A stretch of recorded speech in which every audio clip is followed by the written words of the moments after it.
NAVAL RAVIKANT is the founder and CEO of AngelList. He is a renowned venture capitalist and one of Forbes' top angel investors. He's also very rich. Not all rich people give good advice. NAVAL definitely has some good ideas that you can implement to find financial freedom for yourself and your family. In fact, NAVAL actually has a process for getting rich that he's broken down into a set of small, digestible lessons. Today, we're going to be taking a look at it. Welcome back to Coach Stack, your secret weapon for improving yourself through business, investing, and personal growth. Be sure to hit that subscribe button and notification bell so you don't miss out on our next videos. Time to see what NAVAL has to say. The central lesson in NAVAL's method for getting rich is seek wealth, not money.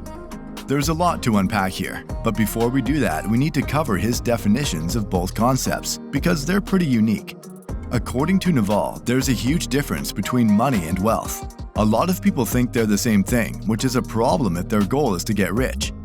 NAVAL sees wealth as the possession of assets that creates value without you needing to put in any effort. It can be a rental property, a piece of software, an autonomous factory, anything that works even when you're asleep. Money, on the other hand, is a social credit system that lets you borrow other people's time. If someone hires me to walk their dog for $20, I'm getting money in exchange for my time and effort. If I then spend that money on a pie from the bakery, I'm exchanging it for their time and effort. As you can see from NAVAL's definitions, he doesn't see wealth and money as the parallel concepts that most people do. In his view, they're completely different things.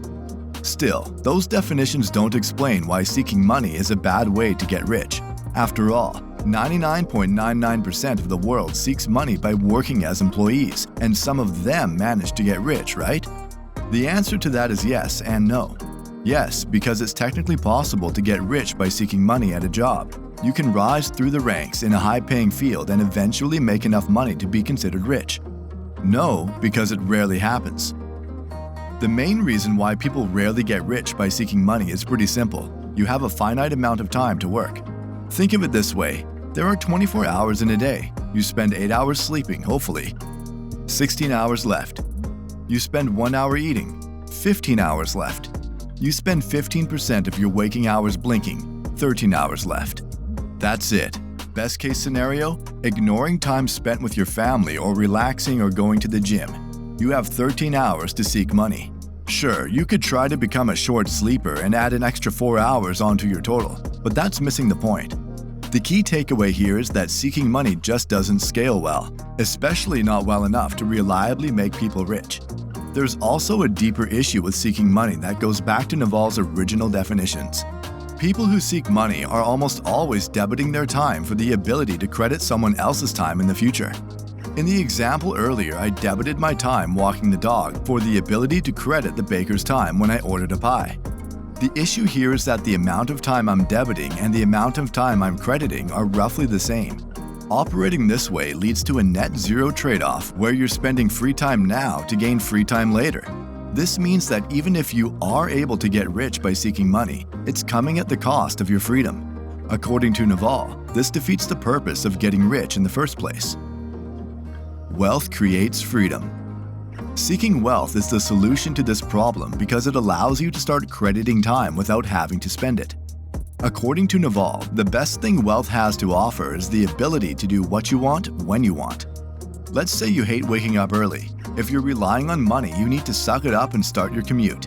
If you make your money from a piece of software that runs while you're asleep, there's no need. NAVAL's point here is that what people really want when they try to get rich isn't expensive clothes or cars, it's freedom. He's definitely onto something there. Tons of surveys have been done on people's motivations as they try to become wealthy, and in almost every case, the freedom to pursue hobbies, passions, and interests is at the top. Having money can buy you all the fancy things you want, but you need wealth to have freedom. So, we've established that seeking wealth is a much more effective way of getting rich than seeking money. Now, the only question we need to answer is how we should go about generating wealth. According to NAVAL, the best way to generate wealth is by gaining leverage. This leverage can come in all kinds of forms, but the kinds he focuses on are capital, labor, and products. Capital is pretty straightforward. It's money you get that can be spent on buying equity in a business. buying a property to rent out, or building one from scratch. Labor leverage is also a pretty straightforward concept. It refers to people who work for you and allow you to scale up the amount of value you're able to extract from the limited set of hours in a day. Finally, there are products. These are assets you produce that make you money without you putting in the effort. According to NAVAL, not all leverage is created equal. To explain what he means, we need to talk about the distinction between permissioned leverage and permissionless leverage. Permissioned leverage is leverage that relies heavily on other people, like capital and labor. In order to benefit from these types of leverage, other people need to be brought on board. NAVAL likes to point out that you can chase capital all you want, but that doesn't mean anyone is guaranteed to give it to you.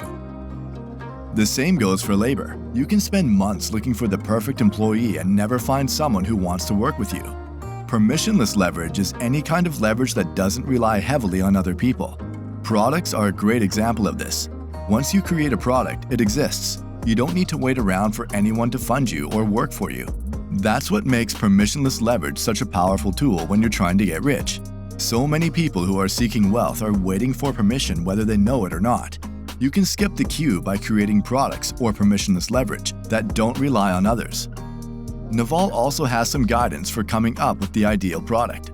First, he says it should be something the world needs but hasn't realized it needs yet. That might seem obvious, but it's actually a great piece of advice. Every day you run into problems that don't have great solutions yet. If you can get into the habit of noticing these problems, you're part of the way to a perfect piece of permissionless leverage. Second, returning to his original definition of wealth, he says that your products should be able to create value without much or any effort on your part. Two great starting points are media and code.